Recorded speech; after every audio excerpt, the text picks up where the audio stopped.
Well, the violence in Algeria and Mali has brought new warnings about the growing Islamist terror threat across northern Africa.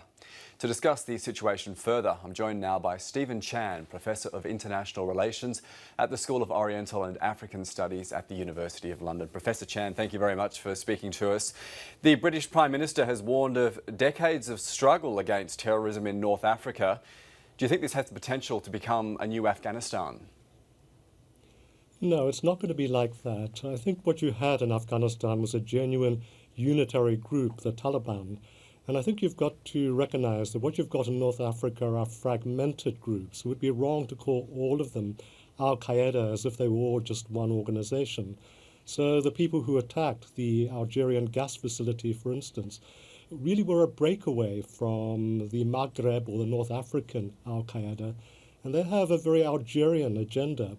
So the whole thing should not be, as it were, conflated into just one big threat, but in a way this makes it more dangerous because there are several threats. Because the Algerian militants behind the gas plant siege said they were actually responding to the French military intervention in Mali. Is that conflict likely to be the rallying call for more attacks on Western interests? That was the claim they made, but it's not a plausible claim because the plans to take over this gas refinery would have taken them weeks and weeks to prepare, whereas the French decided quite recently to go into Mali.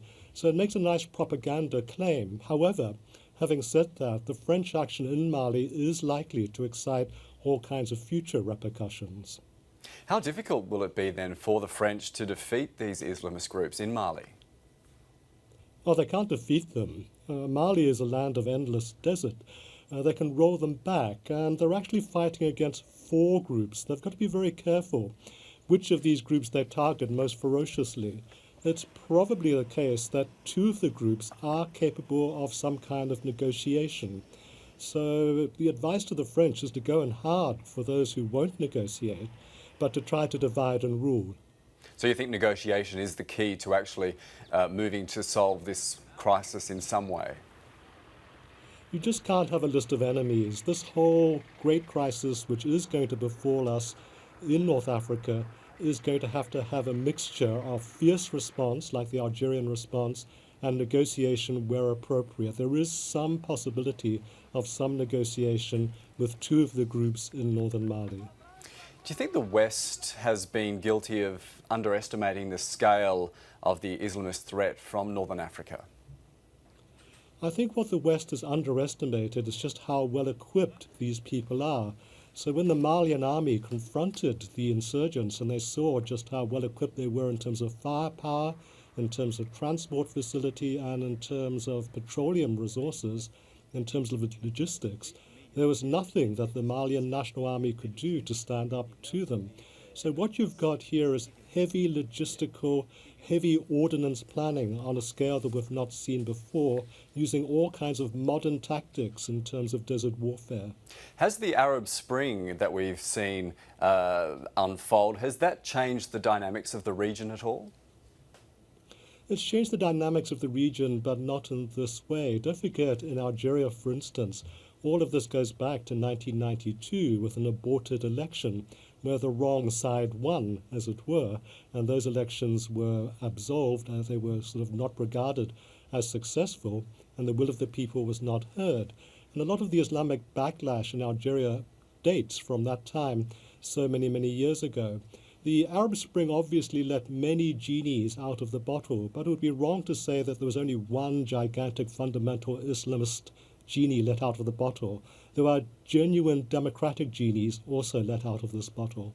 So you mentioned that there's a lot of different Islamist groups that are fractured and some also not happy with the direction of Al-Qaeda.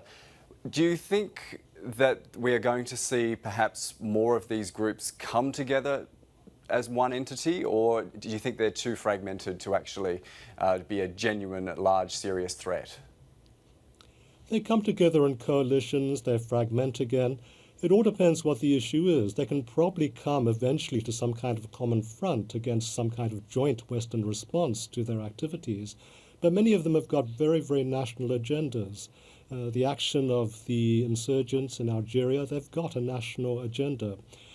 Two of the four groups fighting in Mali have a national Malian agenda. So a very great deal of what needs to be done is to try to find a place at the table for these people with a national agenda. And at the same time, their international action should be met very, very sternly and ferociously. Because Britain and the United States have said that a global action is needed to prevent any terrorist activity from occurring in more terrorist activity occurring in North Africa. Is that the right way to go? Well, they can say that. It's almost impossible to do. What you've got in the Sahara and the Sahelian desert regions are lands where it's almost impossible for an orthodox military response. So where are you going to hit? Who are you going to hit? These are people who are used to moving in and out of the desert. They can melt into thin air, or so it seems. The whole idea of North Africa being a threat to Europe with very, very different operating conditions, it's not going to be a threat that comes with the same kinds of maneuvers, the same kinds of plannings for a raid in the desert. If the threat spreads to Europe, it will come by what we now regard as almost orthodox terrorist activity, bombings, sabotage, suicide bombings of that sort. It's almost as if these groups will have to have a twin agenda, one for desert fighting and one for European insurgency.